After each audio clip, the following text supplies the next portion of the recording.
well, Mayor, let's talk a little bit about the law firm here. And I, for one, wasn't even aware that you guys had an office here. Yeah, it's great. It's a great firm. Bracewell Giuliani is a nationwide, worldwide firm. With offices all over the country. We opened an office in Seattle just about a year ago. It's not quite a year. It's not even our first anniversary yet. And it's expanded quite considerably from the very beginning. And it's a great location for us. We've got a very strong energy practice. We have a very strong IP practice. Both of that is very available here in Seattle. There are a lot of synergies between Seattle and Texas, Seattle and New York.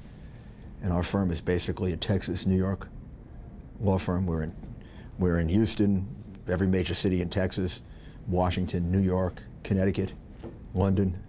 I heard Dubai. And Seattle is a real opportunity for us to grow. And I think this is a great city. I enjoy coming here. It's probably my 10th time here. And I remember coming here 20, 25 years ago. It's a little tiny city, and now it's changed a lot. I remember coming in from the airplane, you'd see it, and it was like this big, and now it looks about this big. Yeah, it's getting bigger. It's getting bigger. Well, and you guys specialize in, it looked like a lot of copyright. We do a lot of copyright, a lot of trademark, yeah, patent law, the whole realm of IP practice. And I think that's one of the areas where we're one of the best in the country. I think we're one of the very best in energy, if not the best. I think we're one of the very best in securities law. We probably have more people with a background from the SEC, U.S. Attorney's Office, Justice Department, to really help with civil and criminal securities cases. So we have with 500 lawyers all over the world, so it's a big firm. And being here in Seattle is a wonderful way to deal with the West Coast and Canada.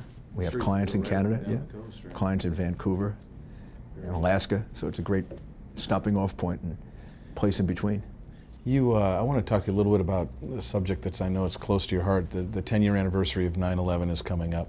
When you flash back to that time, what comes to mind for you the most? You know, different things at different times. Sometimes it's very sad and very terrible memories of things that I saw. People dying, people jumping out of buildings, people getting hit by debris. Sometimes really wonderful thoughts, you know, the firefighters and how brave they were, and the construction workers who came and volunteered, hundreds and hundreds of them. Nobody called them or asked them, they just came there. When I asked one of them, why are you here? They said, because we can pick things up. You know, the big guys, they can pick things up. It was a very contradictory day, you know. It's the worst day of my life and the best day of my life in many ways, you know, because of the heroism that I saw. So it's a very complex set of emotions, and I lived through all of it when bin Laden was captured and then went to ground zero with President Obama. He asked me to join him, and I thought it was the right thing to do, and I spent a couple of hours with him and thanked him for capturing bin Laden and bringing him to justice. We've all seen that famous video of you walking through the dust, and you've got a mask in your hand, and the reporters are asking you questions. I think carrying a mic at one point and talking and trying to rally people. Is that a blur to you? Is it a... No, it's a pretty vivid memory. I mean, it's a blur in the sense that I get things confused. I mean, I've recounted the incident. I recounted the incident maybe 10 times, and I didn't realize I have different people in different places, and you get some of the events a little confused or out of sync, but I have a pretty vivid memory of what happened, particularly that day. If I put the next 10 days together, they kind of blur. I don't think I slept much in 10 days, and I may see the sequence of things differently, but I remember most of it. What do you think the lasting, eternal impact on your city and our country will be from that day? I think the lasting impact will be how strong everybody was, how much stronger they became. I think New York City is a stronger place today than it was the day before September 11. I think it's spiritually stronger, economically stronger, it's more diverse. People have faced sort of the worst they could think of. It's very strengthening, very energizing to face the worst that could happen to you and come through it if you use it for the right purpose. That's what I was trying to say to the people in New York that night of September 11, when I said I want you to emerge from this stronger. I think when you get hit very, very hard, whether you're a person or a city, you either get crushed or you get stronger. And I think New York has gotten stronger. I think America is stronger. I think we're more aware of the risks that we run in the world. I think we're better able to defend ourselves. I think we're more resilient. I hope it never happens again. I'm sure that our government's doing everything to prevent what happened from happening again. But I think if it happened again, you know, we'd withstand it. We're very strong people. We should understand that. Resiliency is a defense against terrorism. You know, if you don't overreact, and they don't get the reaction they expect, crushing you, you're really defeating their purpose. Because they can't capture us. The terrorists can't capture us. All they can do is frighten us. And if we don't let them do that, we take away a lot of their power. I have to ask this. Are you going to run for president? I don't know. If I knew, I would tell you, or tell myself. I don't know yet. Haven't made a decision at all. Haven't even gotten close to making a decision. It's really a fact. For me, the factors are: can we win? Can the Republican Party win? I really believe the country needs a change in direction. I think our economy is in terrible shape, and I think that the policies of President Obama have made this economy much worse than it has to be. I think those policies have to be changed. If a strong candidate emerges that I can support, I'd be very happy with that. If not, I might enter myself. And I haven't been able to really see that all yet, and there's some time to decide. So does it come down to that? If there's a Republican you think can win, absolutely, you're happy to stand back? Absolutely. This is more about the future of the country than it is about me. I don't have to be president. If not, then I would run. I mean, I'd have to be certain that I get a chance of being nominated, which is what I'm exploring. I spent a couple of days in New Hampshire last week. I've been there 7 times in the last year, so obviously it's somewhere in the back of my mind. You wouldn't go quite that much. When you make that trip to New Hampshire, what have you found? What have you learned? What I find is people that are very focused on the economy, very focused on the high unemployment and why is it that way and does it have to be that bad. Very focused on government taking over too much of their lives. That's New Hampshire also. Remember, the motto of New Hampshire is live free or die. These are very independent, strong people. They're not people who like the government directing them to do a lot. They're very unhappy with the specter of Obamacare, very unhappy with being directed that they have to have health care, very worried about the expenses that seems to create for health care. A lot of things trouble them. But a lot of it's focused on the economy. I mean, I'd say 80% of it is focused on why is the economy not recovering? Why has it gotten worse? Were these programs, this massive stimulus thing, was it really necessary? Did it add too much debt? These are all questions people are much more engaged in than I remember in the past. I do think his domestic policies have been a failure. I mean, I don't know what grade you give him. I guess F is the grade for failure, but I think his domestic policies have been a failure. I don't think that's much of a revelation. Just look at the results. Unemployment is higher than when he came into office. He can't seem to get it below. He promised us he'd get it down to 7%. It's at 9.1%. He told us that if we spent all this money, unemployment would go down to 7%. Instead, it's gone up. And I thought when he spent the money that it wouldn't. I didn't think it would work. I think we wasted a tremendous amount of that stimulus spending.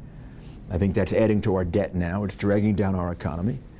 I think his failure to embrace a real program of lower taxes that he can show to business is hurting us. I think that American money is abroad because American businesses are trying to escape the highest corporate tax rate in the world, or the second highest. These are all things he doesn't seem to understand. He doesn't seem to be able to energize the way even some other Democrats have been able to do. So I think that his domestic policies, at least with regard to our economy, are a failure because our economy is in such bad shape. And it's way past time to blame it on President Bush. I mean, President Bush goes back now ages ago as far as our economy is concerned. Now this is all President Obama and what he's done or not done, and I think on the economy he has to be seen as a failure. You sound like a guy that might be running for president. No, I'm very committed to my philosophy and my way of thinking because I saw it work for me in New York. I did just the opposite of what President Obama did. I cut spending dramatically. I cut taxes in order to revive the private sector. And I took a 10.5% unemployment and brought it down to 5% by lowering taxes. So businesses would have more money to hire more people. And I know there's a big difference now between the two political parties on that issue, and it's a real difference of opinion, honest disagreement. And I think the American people have to decide it. The Republican Party seems to be a bit schizophrenic these days. You've got the Tea Party influence and Sarah Palin and people like Trump coming in and out. And how do you galvanize that group? Any party out of power is always split, because there's no one. The Democratic Party has their leader, Barack Obama. The Republican Party is trying to decide who is the leader going to be. So you're going to have a lot of disagreement and mixed signals for a while until we actually get a nominee. So I think that's perfectly normal, that you'd have a Sarah Palin and a Mitt Romney and a Governor Pawlenty and all the people that are out there, Newt Gingrich, Santorum. They all have different messages. How do you galvanize it once you have a nominee, and you go through this democratic process of trying to figure out who's the best person? You know who you are. You know what you stand for. Right. Would you make a good president? I wouldn't have run if I didn't think so, sure. Yeah, I mean, you don't run for president unless you believe in your heart that you can do the job. And then you have to believe you can do it better than anybody else to really be a good candidate. And if you believe that, and they have a chance of winning, you should run. You have an obligation to do it. So what I have to figure out is, do I have a chance to get the nomination? And do I have a chance of winning? But nobody knows if they can win. Really, you got to just address that first question. Do you have a good chance of getting the nomination? And would you be a real contribution for your party? You got a guy in your backyard over there in New York in a lot of hot water, Anthony Weiner. What do you make of that whole deal? Well, I hate to say this, but it's not a surprise to me. I've known Anthony since 1994. I always thought there's something wrong with him. From the first time that I met him, I thought there was something strange about him. He was extremely arrogant, very difficult to work with. I'm saying to you what Democrats would say to you if they could talk to you off the record. Yeah. I know the people he was with in the city council, and none of them liked him. Right? And I guarantee you the same thing is true in Congress. Democrats want to get rid of him. There's no question about it. If I were a Democrat, I'd be more interested in getting rid of Anthony Weiner than a Republican might be. All he can do is help the Republican Party. I mean, and all he can do is hurt the Democratic Party. And there's no reason for it. He's not what's wrong with the Democratic Party any more than any of the idiots we have in our party that do similarly crazy things like he did. I mean, the one thing I've always said about these scandals and stuff is, neither party has a monopoly on virtue or vice. Here's the problem we both have: we're human. And some things are stranger than others, and this is really weird behavior. And you shouldn't be in Congress if you're going to participate in weird behavior.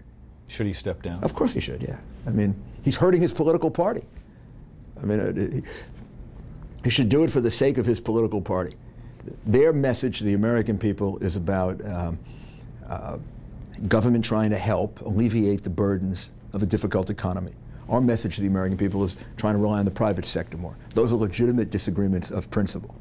All he does is take away from their ability to get their message out to the American people. And the longer he stays there, the more difficulty he's going to create for them.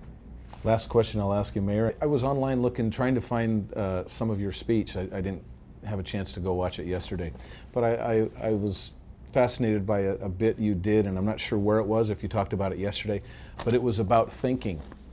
And yes, you said we don't think anymore. Tell me about that, and tell me about that idea. The whole purpose of the speech that I gave yesterday, to get motivated very often, and particularly here in Seattle, because this is sort of the internet capital of the world in many ways, right? Is that we're in an information revolution.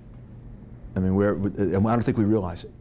I mean, we get information faster than any human beings ever got it.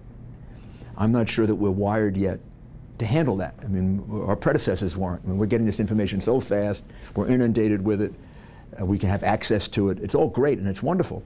But then, in order to get the benefit out of it, you've got to spend some time being reflective. You have to spend some time reading, you have to spend some time writing, you have to spend some time listening to people, and you have to spend some time just every day. I think you should spend 5 minutes reflecting. You can call it meditation, you can call it prayer. You can do it for 2 hours if you want, but you should do it for at least 5 minutes. I think it's really important to teach our children this, because they're coming into a world that's moving much faster than the world that we were in. If I go back 30 years, this world now moves 10 times faster than it did when I was in high school and college. There was much more time to think about decisions. You got less information, so you could process it more slowly. They're coming into a world where they get the great benefit of all this information, but But then, you know, you've got to be able to process it. And slowing down and reflecting a little and thinking a little is a good thing to do every single day.